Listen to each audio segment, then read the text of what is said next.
me to dance, taking a chance.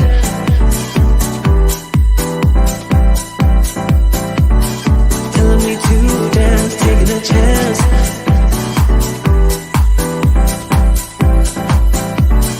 Telling me to dance, taking a chance.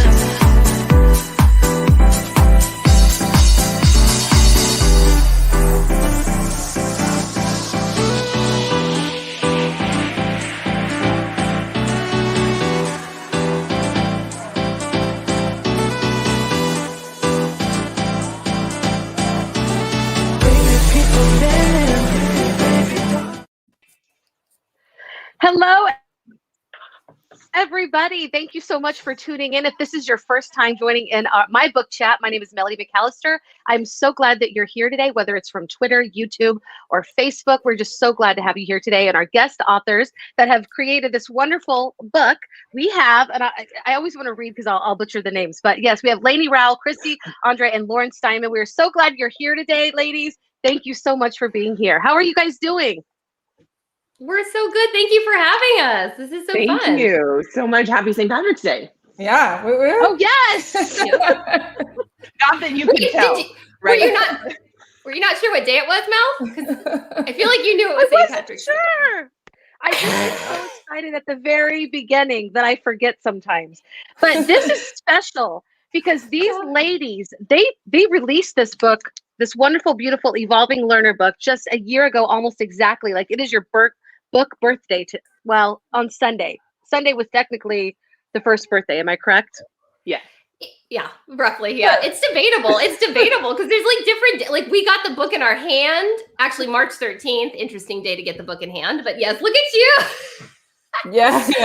So you guys don't know this, but I have to sing you a song. Oh, I'm excited about this. I have cake and a song for you. I thought about singing Toora Lura Lura, but I'm going to go ahead and stick with Happy Birthday. Okay. Yes. Have the cake. Do you need to light your candle, Lainey? Yeah, I'm working on it. Hold on. Here we go. Sorry. I should have been more prepared. Here we go.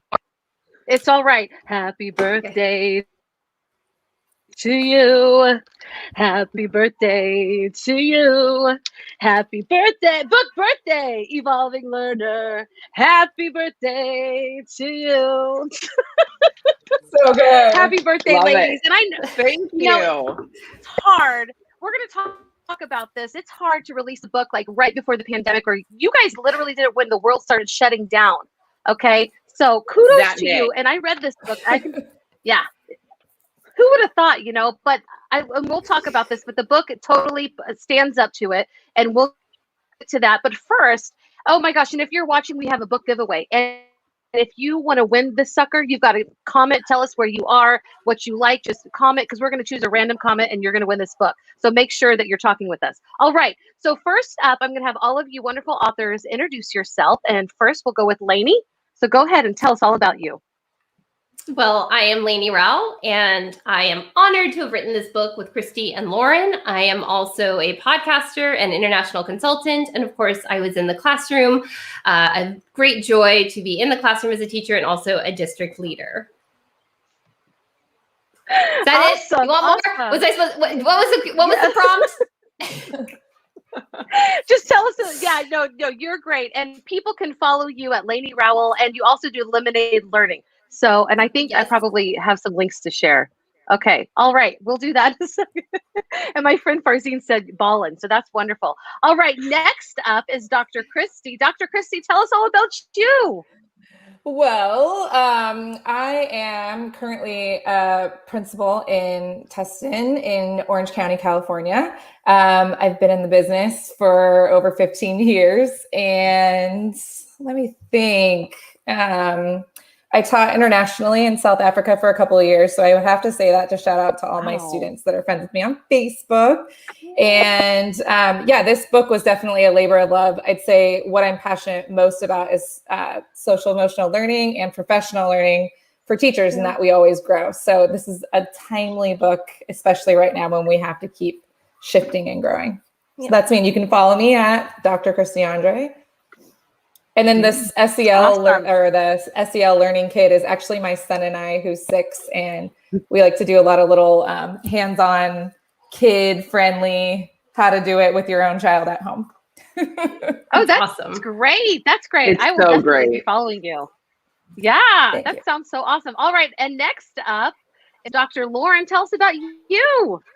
Hi, I'm Lauren Simon. I'm also a principal in Orange County, California, and I have two wonderful kids, first grade and third grade. I taught for many, many years, first and fifth grade, second grade.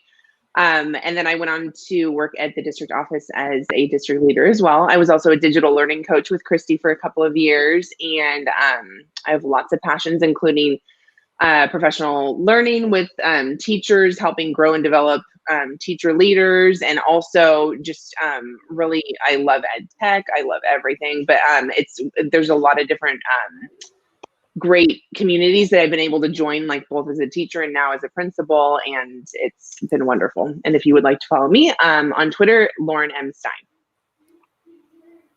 Awesome. And for that Wonderful. Irish And it's last so funny. name. Yeah. I had an Irish last A name. previous I did Irish too. last name. I was McGann. I got the Mick names. Yep. McInerney. We're like all related. That is crazy. You're hilarious. Okay, my friend Farsi, he has a question, and I think this is great. We'll start out with this because this is actually a really good question. And you all three probably have different writing styles. So whether it's about evolving learner, what's everyone's advice for anyone who wants to write a book?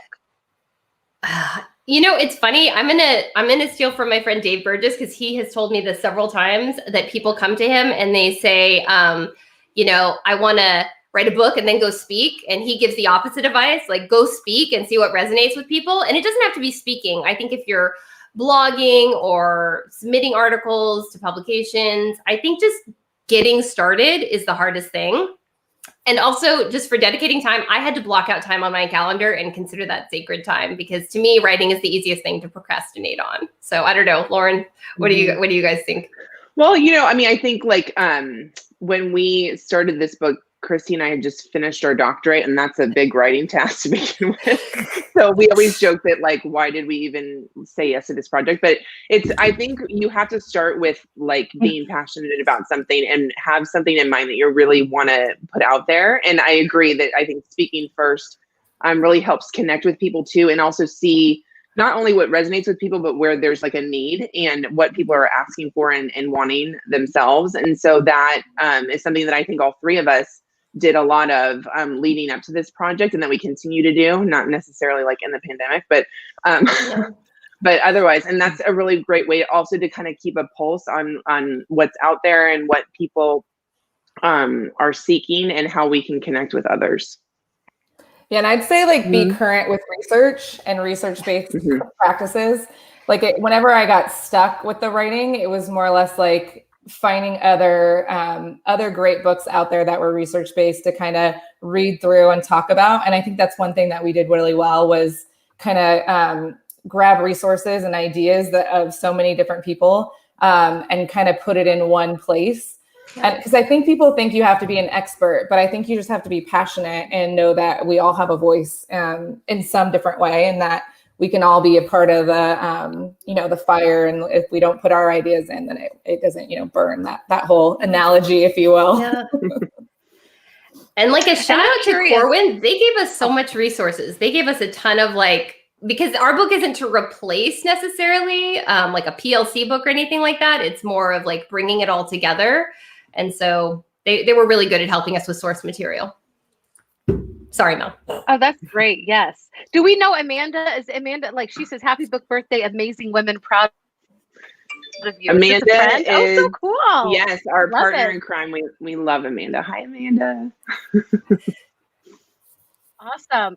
Okay, so I'm kind of curious too, like, how do you write? Like, I'm just going to ask, like, I have to, like, when I write, it's all up there, and then I just have to be alone, and I just, all of it. But some people write over time. How do you guys describe your writing process? I think it's different when you're working in a team of people, right? That's one of the great things, is that we were able to sort of bounce ideas off of one another. And you're right, we all have different writing styles. We all have different voices. And so in that sense, we were constantly, I think, trying to check in with each other and kind of make sure that the themes and the tone of it matched consistently across the board. So yeah. I will say that Lauren's style, I love it because she has these like, if there's like a good, something that's like kind of got a little sass to it and it makes you laugh, I'm going to say it's probably Lauren. And that's no offense, Christy, because you're funny too. But there is just a little bit of sass to Lauren's humor that I just adore. Again, It's Christy, you're funny as all get up. Irish humor, see? So a little bit of sarcasm gets you a long way. I'm the like Yes. sentimental cheesy, so it's fine. I know she's that way. That is perfect. And I'd say for me, like I tried it's weird, like I don't know if you call it like an artist or whatever, but like I get my ideas out and I throw them all down. Like I often put it in my phone and under notes, and then I can't schedule off time. Like to me was awful because like if I was like, oh, I'm gonna go write, nothing came out. Like I'd stare at a blank screen. So I had to be in like the right zone with like all my books around me. And then it was usually like late at night when you're just like the thoughts are flowing, but it definitely was in spurts. So, I mean, I think it's, to each their own. I agree. Yeah. Corwin, our publisher, like was so helpful because, between the three of us, I mean, you kind of go, well, what do you need? Do you want us to write the whole thing and then just edit it? Or, and like, how does that work? And they were really good about kind of helping us, frame it out. Because again, writing a book's different than writing a blog post or writing a dissertation or managing your social media. It's like completely different process, which I've been so grateful to go through with these ladies because it was a huge, huge learning experience. So. Yeah, well, actually, I love how you did the 3 chapters, and we're going to talk, or kind of how you divvied it up. We're going to talk about that in just a second. But I will say that it felt like it was the same. It didn't feel changed up. 3 of you wrote it, but it just felt very smooth. It didn't feel like 3 of you wrote it at all because it just, it was a very easy read, to be honest. I was able to get through it and scream hallelujah and amen and mark it up and all sorts of things. I love it. And I just got to say, I'm going to drop the link right now while I'm thinking about it, because administrators, if you're watching, this is a book that you want your teachers and everybody, your school community, to read this summer and have a book study. I think this is an absolute wonderful book study, and it's written in a way that you don't feel demeaned. And I think that's the problem with a lot of the stuff that you talk about, and we haven't even gotten to the meat of it, but this is evolving learners, shifting from professional development to professional learning from kids, peers, and the world. So let's get into that part. And Lainey, I think that you were part of the learning from kids. So tell us all about like what you loved about it and just the process about it, or anything you want to share. Yeah, so we actually had some discussion about the order of the chapters. And there was a time we had initially started with kids first, and then somehow it got switched. I just like in the organizing of things. And then we were on a call and we just all were like, kids should always be first. We're going to make the kids chapter first. That's what's important here. And so, for us, this kids chapter is really about, we're almost in 2 parallel cycles of inquiry where it's like the kids are the cycle of inquiry for what can they do? What do they know? And then we're in a cycle of inquiry for improving our practice. So a lot of the things we talk about in the chapter 1, learning from kids, is how can we leverage what they're thinking to pivot in the moment and make informed instructional decisions, but also to inform our practice on what are the things that we can improve upon. And so that's kind of one of the things that we're really big on, is learning from kids by using information that we get from them. What are they thinking and how can we do that? And then the other big part out of that chapter is ownership of learning. And we have these great diagrams, and there's the book's very visual. That was important to all 3 of us. That was one of the things we said to Corwin. This has to be visually engaging. We do not want walls of text. We want it to be really graphically engaging. And so the other one is ownership of learning. We've got some really great graphics in here. I'll try and flip to one. Yeah, here it is. So this is one. I don't know that it'll show up beautifully in there, but I have visual spatial issues. I don't know if any of you have that too, but I have a hard time sometimes doing that. So this was a take, actually, an adaptation from Austin Kleon, and I love him so much. And So I really wanted to kind of take that idea, but frame it as like teacher-driven versus learner-driven. So we talk a lot about how can we be more learner-driven, so we're learning more in a community rather than it just being the teacher doing all. Realistically, in a very traditional sense, the teacher does most of the learning. So we want it to be everyone learning together. I love that. I think it's a great idea. But you talked about how the process is really the same. You know, it's like problem based for adults and for children. We have to feel like we're a part of it so that it actually is relevant and meaningful to us. And so I love that you led with that, because I'm like, yeah, that's how I learned too. It just makes a lot of sense. And the visuals were great. The visuals were great. Did you show where it was like, who's doing all the work? Is that the one that you showed? Who's doing all the work? That's one of them. Yeah. Who's working the hardest in this classroom? We all know, again, I'm visually, spatially challenged, but, so, you know, when we're up front doing all the work, and I think that's been a hard thing during COVID is, especially right in the very beginning of it, a lot of us felt like we had to get on and be kind of the talking head, one-to-many out to our classes. And now teachers have been so innovative and working towards how do we move away from that teacher-driven, even in whatever our scenario is, whether it's fully online, hybrid, or in person, we can move away from that in all of these scenarios. And so, and I really appreciate you pointing out that the book holds up even in whatever we're in right now, because it really is about continuously improving and learning through a cycle of inquiry. So we're excited. Definitely.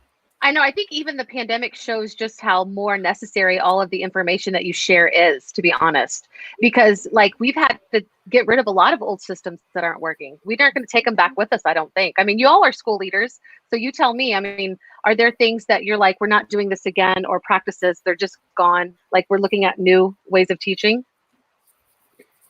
Yeah, I mean, I'll just jump in. I don't know, Christy, if you have something to say. Go ahead.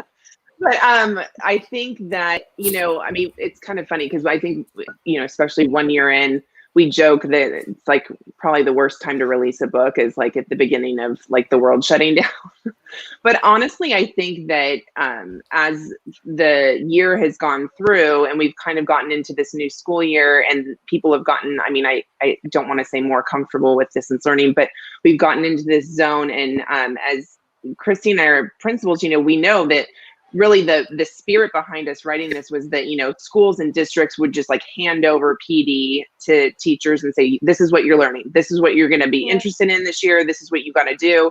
And that's something that's very much been peeled away this year because, you know, resources are slim, you know, gatherings aren't happening. Districts are focusing more heavily on making sure that distance learning is working for people. So really that's kind of stripped away. And so I think there's never been a better time to sort of introduce this concept of like, hey, whatever you are passionate about or whatever sparks an interest in you, you go out and here's how you can leverage that and get more information and dive into what you're interested in and make it work for you. So. And I mean, as leaders and as running a school, I think, don't we want teachers to always be learners? And that's kind of this whole concept. Like I want my staff to just keep evolving and just keep wanting to evolve their practice to make themselves better. And so I think like oftentimes I even in my own experience will grab our book just to be like, oh yeah, how should we run this professional learning? Because there were so many great ideas in there. And I feel like that's kind of what we want. But in terms of like what to get rid of and what to keep, I definitely think the constant, like, we don't have to focus on the ed tech piece anymore. Like as digital learning coaches, we were coaching people how to use technology. Well, guess what? They know how to use technology now. And that is so amazing. So I think we can build off of that for best practices.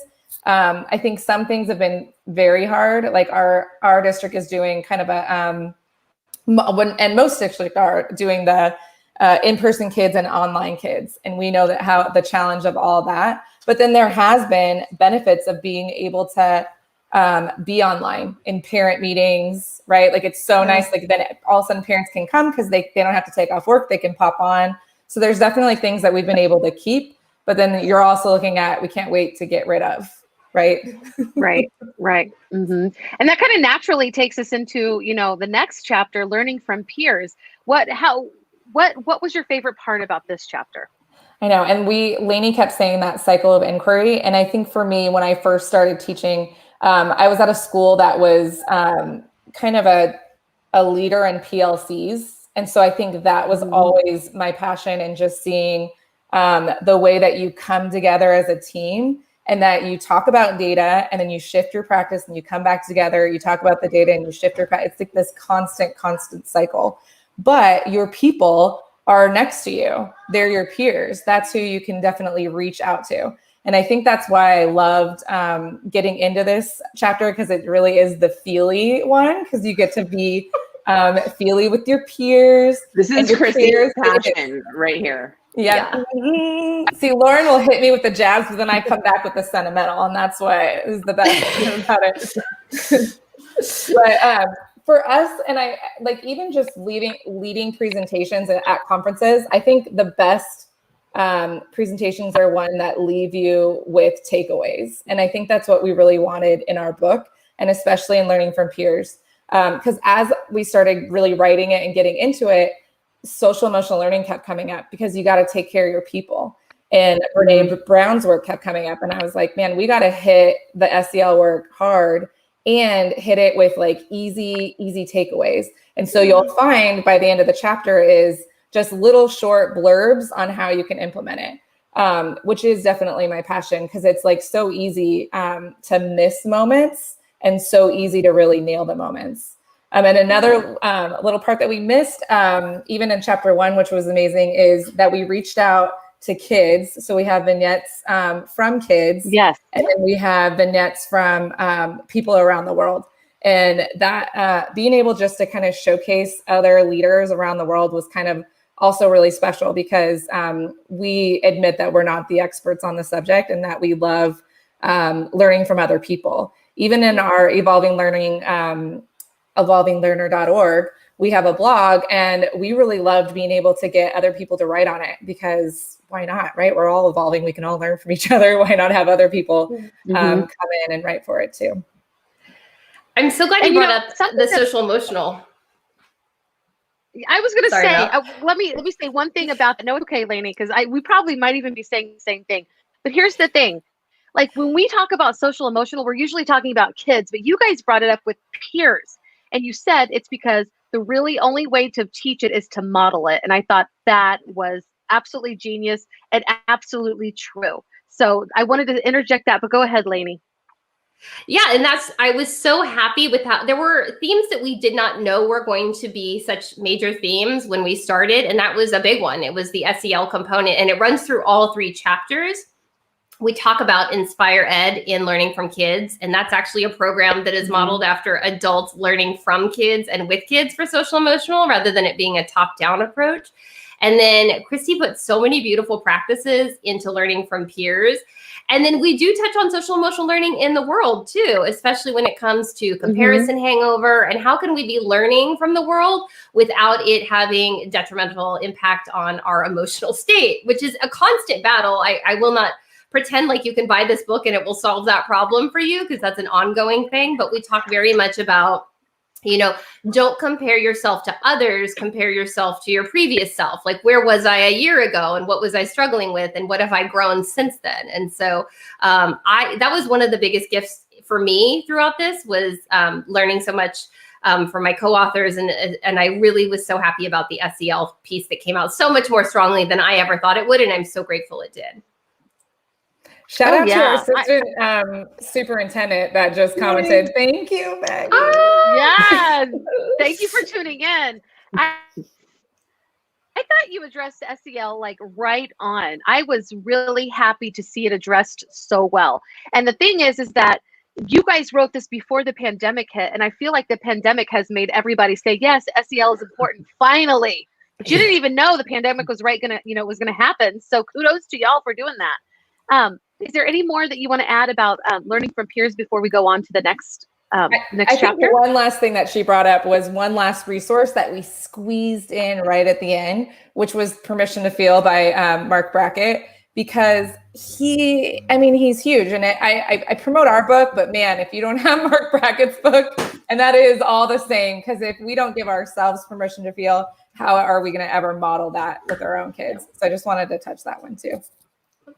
And again, that is something that you've had to do to survive and thrive this year. If you don't give yourself permission to do all of that, how can you even even, you know.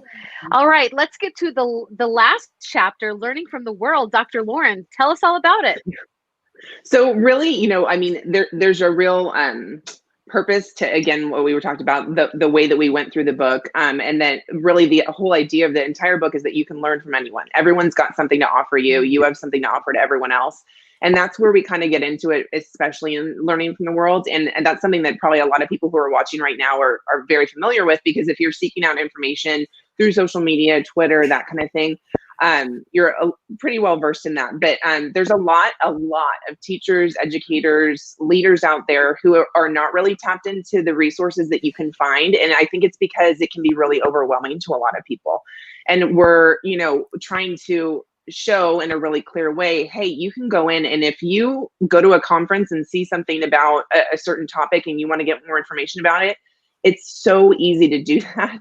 You just need to know kind of how to appropriately consume, I think, like things like Twitter and other social media in order to get what you're looking for. You want to really go into social media when you're looking for professional learning purposes with more of like a fishing line versus a net, right? Because otherwise you'll just gather up everything and then go down these rabbit holes and be, you know, going off. I mean, we joke in the book about, like, you know, you could be off on like cat memes for 4 hours and then be like, why did I even start this? You know, but like, it really, if you've got an idea of what you're looking for, you can find virtually anything for free and learn up on it, and then be able to share it with others, and then go backwards, bring it to your classroom, teach your kids, teach your peers, and really like start a movement in your school. Because a lot of times, you know, we're very fortunate that we work in a district and in schools that are very progressive and do a lot of really great new things. There's a lot of people all over the world who are like in classrooms where they don't have collaborative groups that they work with. Maybe they don't have collaborative schools. You can turn that around for yourself by learning from the world and going out and seeking out what you need.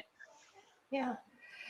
I love how you talk about the focus, right? Yeah. The fishing What is line your versus the social media- net. Because it's so hard. And I feel like, you know. Is that how you found your husband on MySpace? I did find my husband on MySpace. I didn't know we were going to get into that on Well, this particular. Yes, I was very focused. I was very focused. MySpace, my God. Really? I'm old. Give me a break. I'm old. Okay. But I want to bring it back. I'm on a mission to bring MySpace back. I know you actually, I saw that you did post that on Facebook. That was really funny. But I do think that one thing that we really intentionally come back to all the time in the book is finding your focus. And we have a cycle of inquiry that we talk about. It starts with a focus, and really being intentional with that throughout your learning journey, so that you don't watch 4 hours of, you know, cat videos, as Lauren said. But it's just, there's so much right now. And, you know, especially in the beginning, everyone was like, you need to be using this tool and this tool and this tool. Is focus on one thing. What is it? Is it giving high quality, timely feedback? What tool is going to accomplish that? Focus on that. Don't do anything else.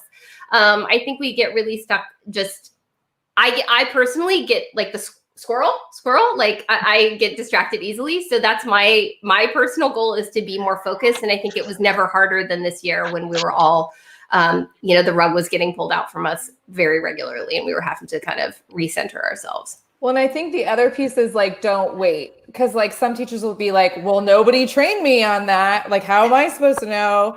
And I feel like I was sitting last night even, and I was looking through some of the Q different like sessions or whatever. And I was like, oh, like I found one on using distance learning for special education. And I was like, yes, how, what, tell me all the things. And it was like so nice to be able to grab a resource from somebody that's already doing it. Like I didn't have to wait for it. Like I can pull it, I can go on a hashtag, pull what it is. Like all the information's out there, and you can share it, and then you can see what everybody else is doing. Oh, you want to try that? Well, what is another school down the street doing? What is somebody across the states are doing? And then you build your people. Well, and you know, I think that like particularly in pandemic times, like as school leaders too, we're so aware and cautious with teachers, because everyone's experiencing like burnout, fatigue, everything, right? But I think it's also really important to remember and step back and go, okay, well, a lot of things are canceled this year, but like passion and curiosity are not canceled, right? People still have interests. People still want to learn and do things and grow. And giving people space and choice to do those sort of things is so, so important so that, you know, we continue on the learning. I mean, kids are in school, and a third grader this year, this is their only third grade, right? So like, we got to make it the best that we can be. And I think as school leaders, we kind of need to have that conversation too. Thank God cat videos aren't canceled. And that was a total subtle thing, because she knows I have 4 cats, and that is me who watches the cat videos. We did That's 100% for Christian. Something that you bring up in your book is equifinality. I don't even know if I'm equifinality. I'm not even sure if I'm saying that right. Nope, but equifinality. I love that. Okay, tell us a little bit more about that. So I need to give props to Todd Rose, which if you haven't seen his TED Talk about the myth of average, and he has a book, and he's really, really great. And I was hearing him on a podcast, and it was actually Dax Shepard's podcast, because I'm a big fan of that one. And he was saying to Dax, like, this word equifinality. There's no one way. And I think that's why we all get super overwhelmed, is because there's not one way. We can all have really good outcomes and be doing it in totally different approaches. So I think we know there's some things that are just the goal that we have to get to, like social emotional learning. We need to, you know, have that emotional health and well-being. That's like where we want to all get to, but how we get there is going to look different for Christy, and it's going to look different for Lauren, and it's going to look for Mel than it is for me. And so this kind of ties into, in the book, we talk about having a collective cycle of inquiry and also having an individual cycle of inquiry. So we have, as a site or as a district, a collective cycle of inquiry, but then we have our own individual, like, this is what I need to work on. This is going to be my journey to get there. And so I'm so glad you liked that word, because I'm a big nerd for that word. And Christy and Lauren, you like it too. I know. Yeah. That's why we made it this big. Yeah. Full page. Yes. So you can see it. I'll put it up there again because it is big. But no, the reason I brought it up is because that's what you started talking about, like teacher choice, kid choice. Yeah. Like, you all will get to the content, but just in a different way, or the objective just in a different way. And it's all meaningful because you talk about personalized learning, and as evolving learners, we are also learning. I feel like when I read your book, and we're going back to learning from the world, I'm an edu adventurer. Is that what it was? Is that what we're called? Yes. Like, I am going out. I am constantly learning. And I want to ask you, and everybody, we're about to give a book away. So you need to be commenting, because you could enter the chance to get this book, this wonderful book. So I want to ask you ladies, and then I want to ask everybody who's watching, what is your social media of choice to learn? Not necessarily to, for your social emotional needs, but basically, like, where do you find learning happening that grows you? Like your PLC in the world? I'll say Twitter for me. I mean, I've been on there the longest, probably by far.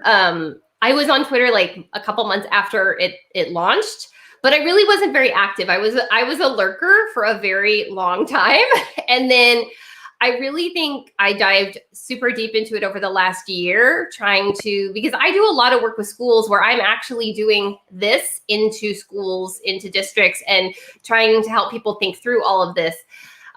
So for me, Twitter has been really helpful, but it's funny because I am very focused on Twitter. I don't spend time in my feed on Twitter. So I'm going to drop his name again, Austin Kleon.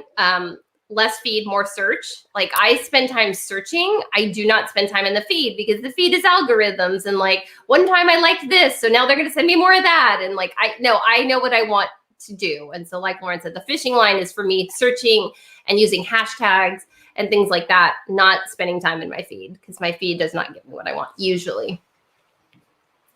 I would agree. I mean, I think Twitter for learning is really key. And I'm the exact same way. You dive in and go, okay, I want this. Show me this. Connect me with people. Well, actually, more often than not, the best is connect me with people that know something about this. And we have a whole section in Learning from the World, particularly about like hashtags I'm following. And I see Alice saying, what's your favorite hashtag? But, following hashtags and also paring down your hashtags for what you need specifically.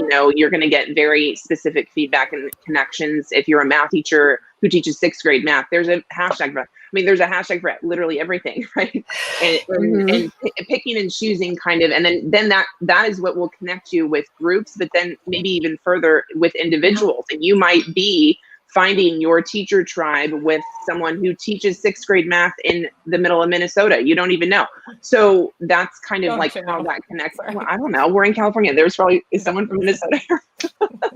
But we very much, I think, are proponents of, going in with that specific view and searching and refining that search over and over. I mean, don't get me wrong. Like I go through Facebook and go through the feed and, get the algorithms. Instagram, same thing. But I really find that it's more for a connection on Twitter.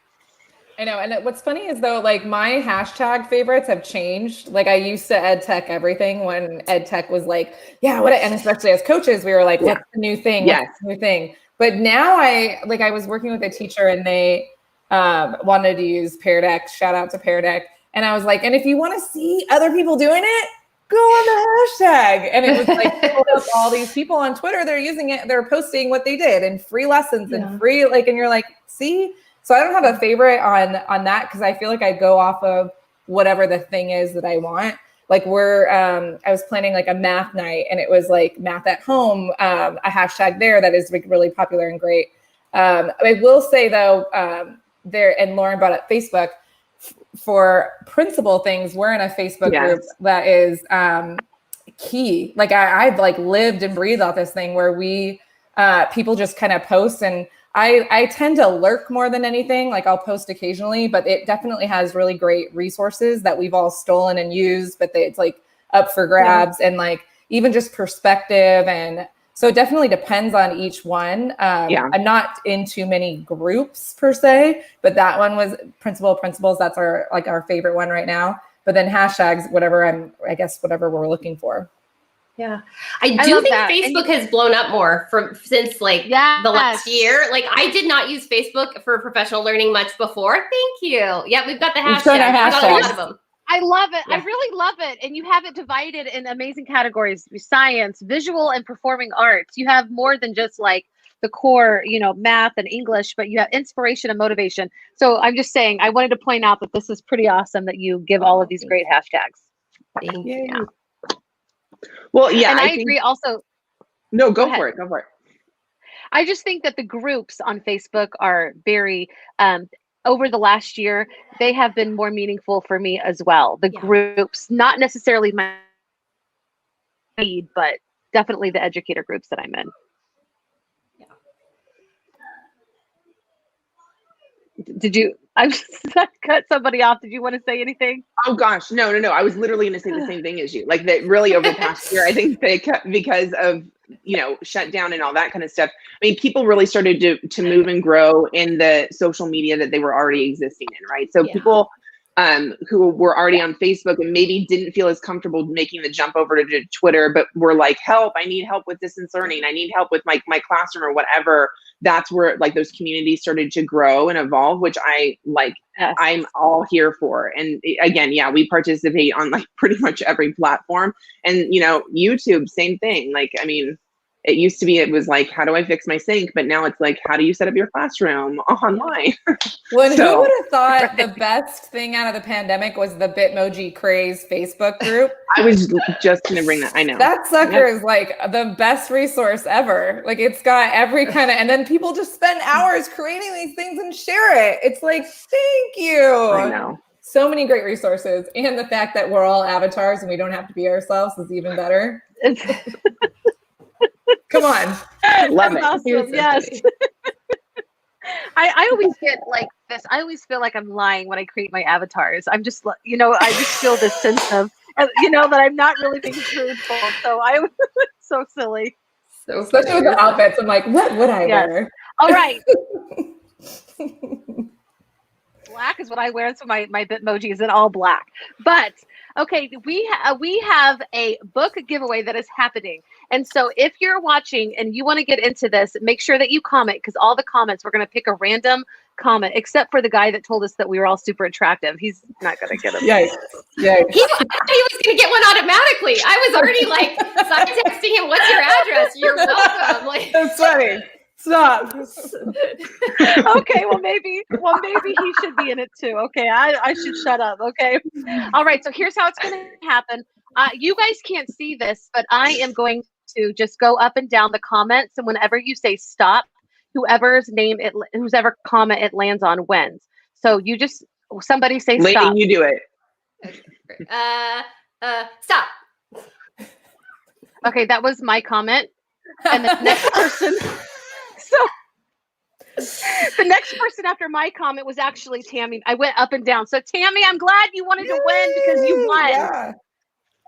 Yes, and Lainey gave me a doc, so if you want a sticker, but Tammy, make sure that you fill this out, because I think this is how she will have your information. So I am going to send this to you, but it's not just for the winner, but if you want a sticker, and I think I have some, they might have dropped out of here, but also if you want a sticker, make sure, yes. Ooh, those are cute.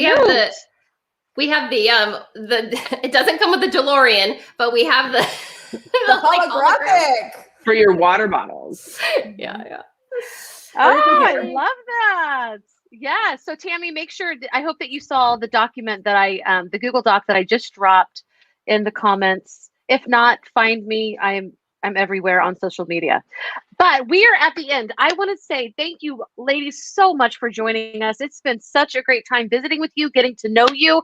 And I want to tell you that this is an excellent book. I hope that every admin who is watching buys like 20 or more, or 60, however many teachers you have. You need to do a book study on this. Keep this in your library, stuff like that. If you're a teacher, this is definitely going to make you feel validated and seen. And it's going to give you, it just kind of reignited some joy for me also while reading it. So I totally give it 5 stars. I'll be doing my Amazon review soon, because that's how you show authors that you love them. You give them reviews, okay? Yes. Thanks, Mel. But Thank you. Yes. Thank Thank you. I always ask my guests before we say goodbye, are there any last words you'd like to share? I'll just say, like, the book is all about building relationships for learning, and we're all here to be learning from each other. So I do hope that people will connect with us on social media, because we're excited to hear what people are doing. Like, if you love the book, we'd love to hear that too. But really, we want to hear, like, what are you learning about? What's working for you? Because we're constantly learning. We say in the very beginning of the book, we didn't write the book because we had all the answers. It's because we wanted the answers. We found a lot of answers, but we still have a lot more to learn. So we'd love to learn with and from all of you. Thank you all for being here. Same. Thank you, everyone. Thank you. We just appreciate the support. We loved writing together, and it was such a great experience. So we're just glad to meet and connect with people continuously. We just love it. So thank you. Just being able to talk about it is so fun too, because I feel like we got shut down, and not being able to do conferences and everything was really hard. So thank you for having us. Yes. Oh, it's my pleasure. Happy book birthday. I'm going to eat my cake now that I don't have to worry about what other people think about when I eat it. Same. But yes, thank you everybody for joining in. We'll see you next week. Bye.